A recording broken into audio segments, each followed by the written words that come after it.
అది ప్రస్తుతం సత్తెనపల్లిలో జరుగుతున్న ఆందోళన కార్యక్రమం, దాన్ని పోలీసులు అణిచివేస్తున్నవైనా మనం చూస్తున్నాం. మరోవైపు అరెస్ట్ కాబడ్డ వైఎస్ఆర్సీపీ అధికార ప్రతినిధి సీనియర్ నేత అంబటి రాంబాబు గారు ఫోన్ లైన్లో అందుబాటులోకి వచ్చారు. మాట్లాడదాం. నమస్తే అండి రాంబాబు గారు. నమస్కారం అండి. సో ఏ విధంగా చూడాలి? స్పీకర్ అనే పదవి అంటేనే న్యూట్రల్ గా ఉండే పదవి అది. సో అలాంటి స్టేషన్లో ఉన్న స్పీకర్ పై ఇంతకుముందు ఎప్పుడు కూడా స్పీకర్ అనే వ్యక్తిపై ఇలాంటి ఆందోళన కార్యక్రమం ఎప్పుడు జరగలేదు. సత్తెనపల్లిలో జరుగుతున్న దాన్ని ఏ విధంగా చూడాలి? చాలా మంది మాట్లాడుతున్నాం, చూస్తున్నాం మనం. వృద్ధాప్య పెన్షన్ల దగ్గర నుంచి జన్మభూమి ప్రతి కార్యక్రమంలో కూడా వాళ్ళ కుటుంబానికి వాటా వెళ్ళవలసిందే అంటూ ఏ విధంగా చూస్తున్నారు? మీ పార్టీ ఏ విధంగా చూస్తుందంటే ఏం చెప్తారు?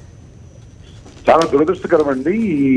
ఈ రాష్ట్రంలో శాసన సభాపతి రిప్రజెంట్ చేస్తున్నటువంటి నియోజకవర్గంలో ఈ విధమైనటువంటి ఆందోళన జరగటం అనేది నిజంగా ప్రజాస్వామ్యానికి సిగ్గుచేటుగా నేను భావిస్తున్నాను. ఎందుకంటే అఫ్కోర్స్ స్పీకర్ ఏదో ఒక పార్టీ తరఫున గెలుస్తాడు. గెలిచిన తర్వాత స్పీకర్ గా అయిన తర్వాత న్యూట్రల్ గా ఉండాలి అనేది రాజ్యాంగంలో చెబుతున్నటువంటి అంశం. అలా న్యూట్రల్ గా ఉండకోకుండా పక్షపాత ధోరణితో వ్యవహరించడమే కాకుండా నియోజకవర్గ ప్రజల్ని అనేకమైన అకచాట్లకు గురి చేసినటువంటి వ్యక్తి కోడెల శివప్రసాద్ గారు స్పీకర్ గా ఉన్నవారు.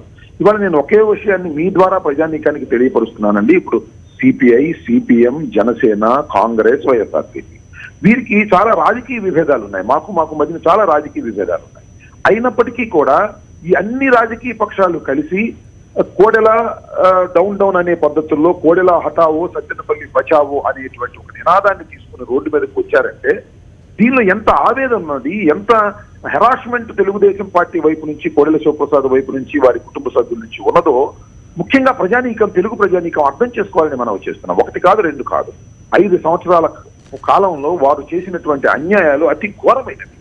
ఇళ్లు ఆక్రమించుకున్నారు, పొలాలు ఆక్రమించుకున్నారు, అవినీతి చేశారు. ఇందాక మీరు చెప్పినట్టుగా ఇళ్లల్లో జన్మభూమి కార్యక్రమంలో ఎక్కడ దొరికితే అక్కడ డబ్బులు సంపాదించుకునేటటువంటి కార్యక్రమం చేసి కోట్లాది రూపాయలు సంపాదించుకున్నారు.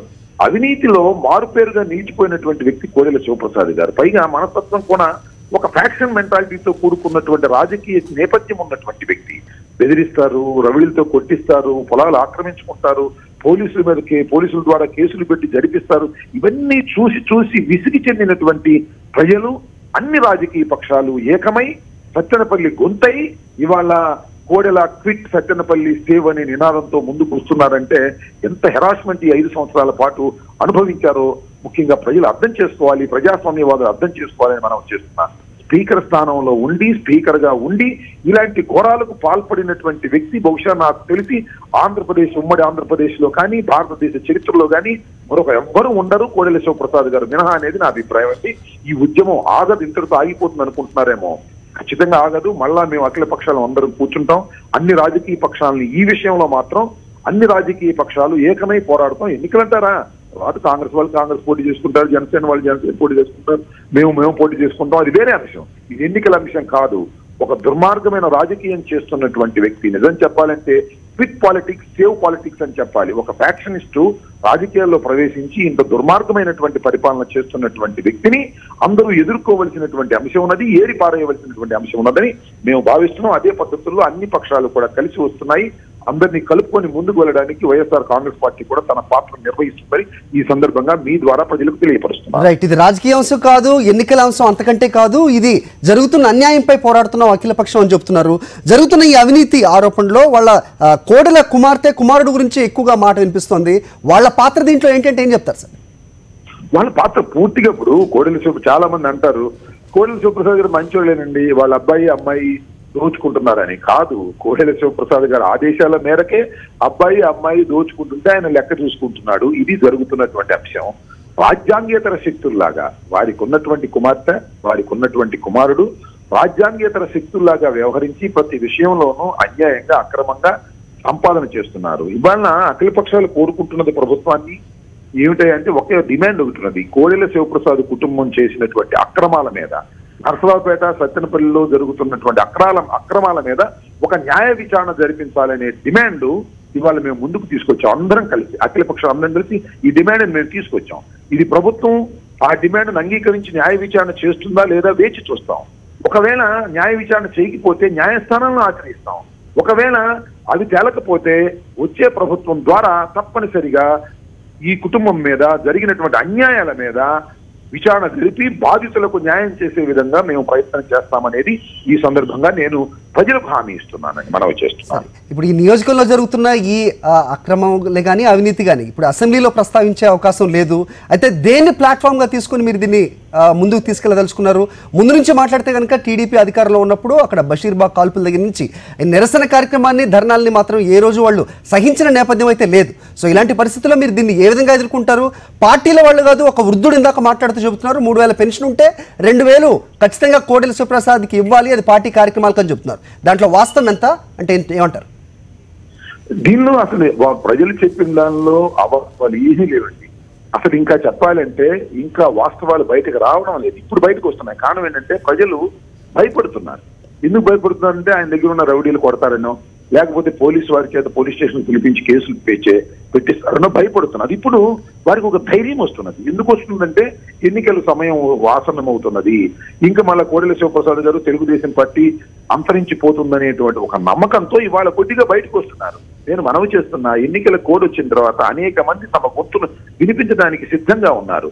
ఇవాళ మీరు ఏ వేదిక మీద నుంచి ఫైట్ చేస్తారనే మాట మీరు మాట్లాడుతున్నారు. మేము ప్రజావేదిక ఇవాళ సత్తెనపల్లిని రిప్రజెంట్ చేస్తున్నటువంటి స్పీకర్ గారు చేస్తున్నటువంటి ఘోరాలను అన్ని పక్షాలు కలిసి ఒకే గొంతై మాట్లాడుతున్నాయంటే దీనిలో ఎంత సత్యం ఉన్నదో ప్రజలు గమనించాలని మనం చేస్తున్నాం. న్యాయస్థానాలను ఆశ్రయిస్తాం, లేదు ప్రభుత్వాలు మారతాయి శాశ్వతంగా, ఈ ప్రభుత్వం ఉండదు. చంద్రబాబు నాయుడు గారు కోడెల శివప్రసాద్ గారి మీద న్యాయ విచారణ జరిపించరా అంటే ఎంతవరకు జరిపిస్తారో ప్రజలందరికీ తెలుసు. ఆయన జరిపించకపోతే అదృష్టం బాగుండి మంచి పరిపాలన వస్తే, జగన్మోహన్ రెడ్డి గారు ముఖ్యమంత్రి అయితే, లేదా వైఎస్ఆర్ కాంగ్రెస్ పార్టీ అధికారంలోకి వస్తే, ఏ ప్రభుత్వం అధికారంలోకి వచ్చినా ఈ డిమాండ్ మేము ముందుకు తీసుకువెళతాం. న్యాయ విచారణ జరిపించే విధంగా ప్రభుత్వాల మీద డిమాండ్ చేస్తాం. అదేవిధంగా న్యాయస్థానాల్లో డిమాండ్ చేసి ఖచ్చితంగా న్యాయ విచారణ జరిపి బాధితులకు న్యాయం చేసేటటువంటి పద్ధతుల్లోనే దీన్ని అంతిమంగా మేము నిర్ణయించుకున్న లాజికల్ ఎండ్ గాని మనవి చేస్తున్నాను. ఎన్నికల్లో ఎన్ని విభేదాలు ఉన్నప్పటికీ కూడా ఈ కోడెల శివప్రసాద్ గారి మీద న్యాయ విచారణ జరిగేందుకు మాత్రం తప్పనిసరిగా మేము ప్రయత్నం చేస్తామని ఈ సందర్భంగా తెలియపరుస్తాం.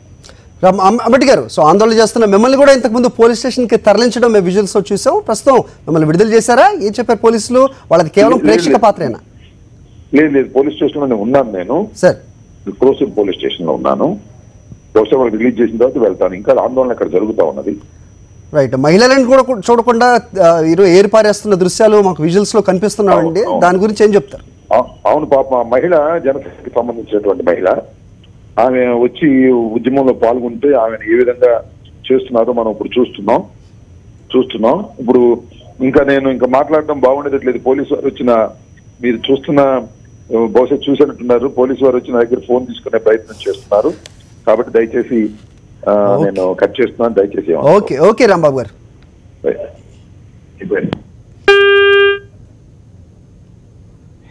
రైట్, ప్రస్తుతం పోలీస్ స్టేషన్ నుంచే వైఎస్ఆర్సీపీ నేత అంబటి రాంబాబు గారు మనతో మాట్లాడడం చూసాం. అక్కడ జరుగుతున్న ఆందోళన ఏదైతే ఉందో రాజకీయాలకు అతీతంగా, ఎన్నికలకు ఏమాత్రం సంబంధం లేకుండా జరుగుతున్న అన్యాయానికి, అవినీతికి, స్పీకర్ కుటుంబం చేస్తున్న అవినీతి కార్యక్రమాలకి పెద్ద ఎత్తున నిరసన వ్యక్తం అవుతోంది. అన్ని పార్టీలకు అతీతంగా అఖిల పక్షం నిర్వహిస్తున్న నేపథ్యంలో పోలీసులతో ఈ ఆందోళనపై ఉక్కుపాదం మోపుతున్నారు అంటూ అంబటి రాంబాబు గారు చెప్పడం, పోలీస్ స్టేషన్ నుంచి ఆయన మాట్లాడడం, ఆయన పోలీసులు అడ్డుకుంటున్నారు ఫోన్లో మాట్లాడడానికి కూడా అంటూ ఆయనే స్వయంగా చెప్పడం ప్రస్తుతం మనం విన్నాం. మొత్తానికి సత్తెనపల్లిలో పరిస్థితి అది. ప్రతి కార్యక్రమంలో ప్రభుత్వం ప్రకటించే ప్రతి కార్యక్రమం, స్కీమ్లో అటు జన్మభూమి కావచ్చు, ఇటు వృద్ధాప్య పెన్షన్ కావచ్చు, ప్రతి దాంట్లో కూడా వాటా కోడెల కుటుంబానికి వెళ్తూ ఉండడాన్ని ఇక సహించబోము అంటూ మొత్తం అఖిల పక్షమే కాదు సాధారణ ప్రజానికం కూడా రోడ్లపైకి వచ్చి నిరసన వ్యక్తం చేస్తున్న నేపథ్యం. ప్రస్తుతం అరెస్టులు కొనసాగుతూనే ఉన్నాయి. ఆందోళన చేస్తున్న మహిళలని కూడా చూడకుండా వాళ్ళని లాగి పారేస్తున్న దృశ్యాలు మనకి విజువల్స్లో కనిపిస్తూ ఉంది. సత్తెనపల్లిలో ప్రస్తుతం పరిస్థితి మనం విజువల్స్ ద్వారా చూడొచ్చు.